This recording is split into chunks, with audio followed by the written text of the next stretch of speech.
Welcome to Manifest the Big Stuff, your weekly check-in and tune-up to empower your intentional manifesting in accord with new paradigms from quantum physics. This episode is all about manifesting great performances from a non-performative focus. Today, I'm going to make plain the inescapable reality that manifesting is very performative. I'll also unveil a quantum tool that keeps you on track despite any anxiety about everyone being able to watch your successes and failures.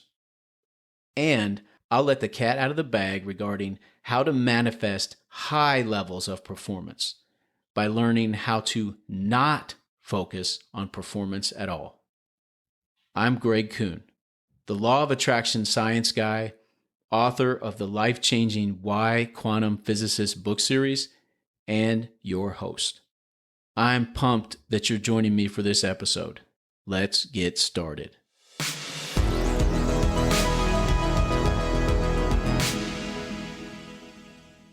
When I was 9, my dad took me to Cincinnati, Ohio to see an NFL football game. It was the Minnesota Vikings, my favorite team. There was a huge crowd. It was super exciting. And, as you might expect, at some point I had to go pee. So my dad took me to a men's room, super crowded. I waited in a long line for a urinal, and when my turn finally came, I couldn't pee. I got stage fright. It was my first brush with performance anxiety, and it wouldn't be my last. Performing is real, of course. Others can see what you're doing and what you're not doing, which can lead to performance anxiety. When you are focused on the weight of others' eyes and ears upon you, their observations, expectations, and judgments, forgetting that others are watching you can be quite a challenge sometimes, especially because yourself is always watching you too and has expectations just like everyone else. A performance focus always contributes on some level to stress and worry, sometimes doubt. All that takes oxygen away from your creativity and your resilience.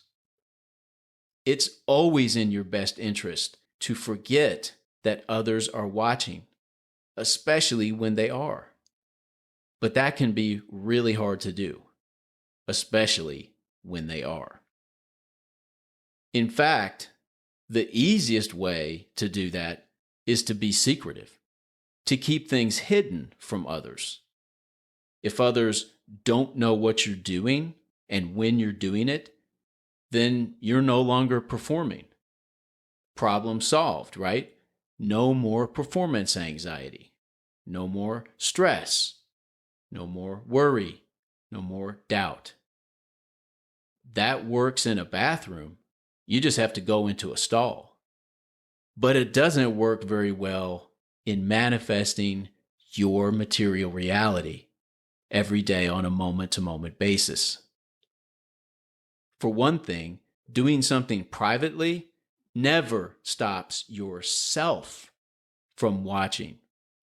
And it's definitely not the best recipe for success when it comes to intentionally manifesting important parts of your reality differently.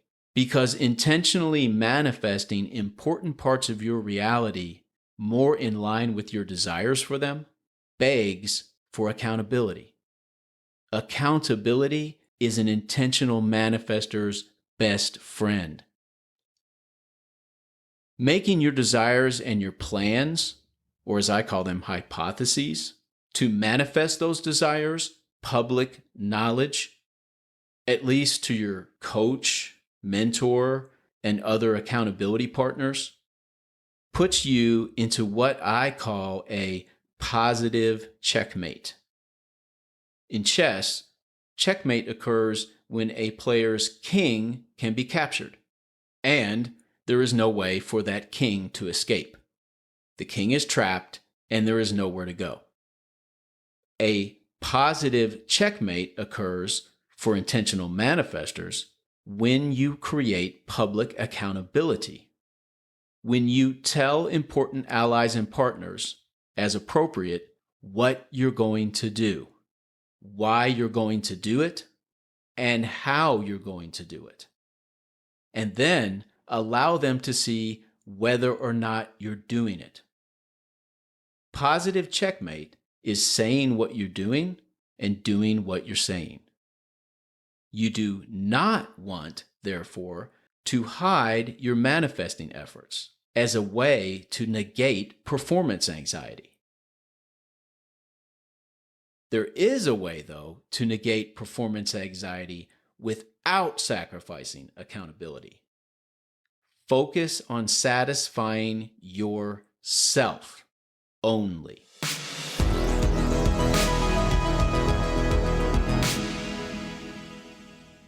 You can have the best of both worlds when you do this. Performative results that others can see and that you can take pride in, with a private internal focus virtually free from performance anxiety. Especially because that focus also changes how your self watches. It alters its expectations, and it shifts how your self evaluates your performance. Here's what I'm talking about. I'm going to use running because it's such a big part of my manifesting life. If you were to run like me by only focusing on satisfying myself, here's how you do it. You run for at least 150 minutes a week, more if you can.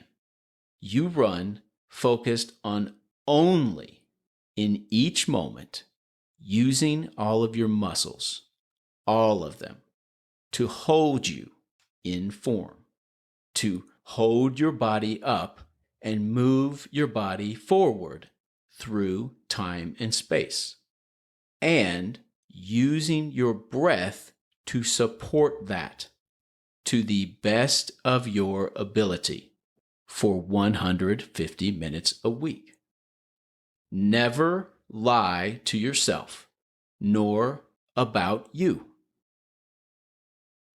As you plan to run in this way, notice I have made no mention of how many miles to run, nor how fast to run them. There's no mention of how much elevation to climb. That is all irrelevant. It's interesting, it's entertaining, but that is not what you're doing for 150 minutes a week. Now, the interesting stuff, the entertaining information, that is performative. If you do this, success in many forms will manifest. It will emerge. Success you might not have expected, and definitely success that is performative, that is public facing, success that is identifiable and recognizable. Whatever greatness is possible within you by running in this way for 150 minutes a week will be manifest, and others will be able to see it. In fact, you'll be able to help them see it as appropriate. Because so much of you is performative, public, a non-performative focus doesn't just work. It takes almost all the pressure off. All you can do to influence anyone's perception and value assignment of you is all you can do. Make sure yourself is satisfied that you are doing all you can do. That's all you can do. and it's all yourself is responsible for. Just don't ever lie to or about you or yourself. Apply this focus to any area of your reality that you desire to manifest differently, more aligned with your desires. Wealth, health, romance, the big stuff. As with running, learn the proper form that successful folks utilize to manifest those experiences and that version of reality as you desire. And not just the mechanics, but how they support their efforts holistically.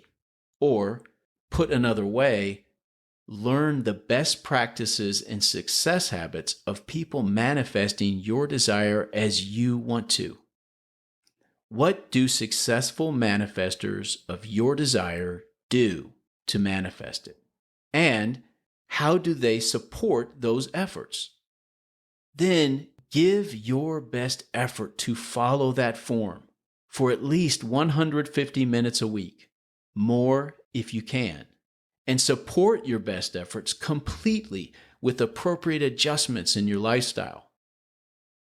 Don't ever lie to yourself, nor about you.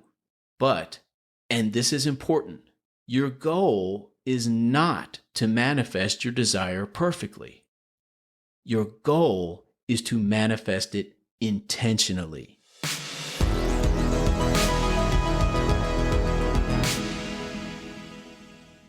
And now, my quantum tip. A brief, powerful takeaway that you can employ right now. When something isn't working right, when something isn't functioning like it's supposed to, what is the best thing to learn about that problem? The best thing to learn is that the problem is user error. Don't ever beat yourself up when there are malfunctions and you learn that they're caused by user error.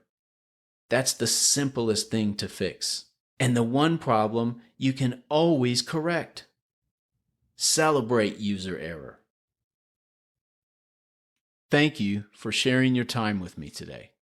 I really appreciate your investment in Manifest the Big Stuff, and I don't take your time for granted. Would you please spend a little more of your time to be part of the show? Will you please ask me a question that I can answer on Manifest the Big Stuff? If you go to my website, whyquantumphysicists.com, use my contact form, or leave me a voicemail by clicking on the microphone in the little blue circle in the bottom right corner of my website. I would love to answer your question on the show. And while you're there, you'll also find a free book that I have for you called How Reversing 7 Words Can Change Your Life. This book is a concentrated look at the foundation of how I began employing quantum paradigms to manifest the wealth I desperately needed. Your time is your most valuable possession. How you spend it is your most important decision. And I look forward to spending more of our time together again real soon.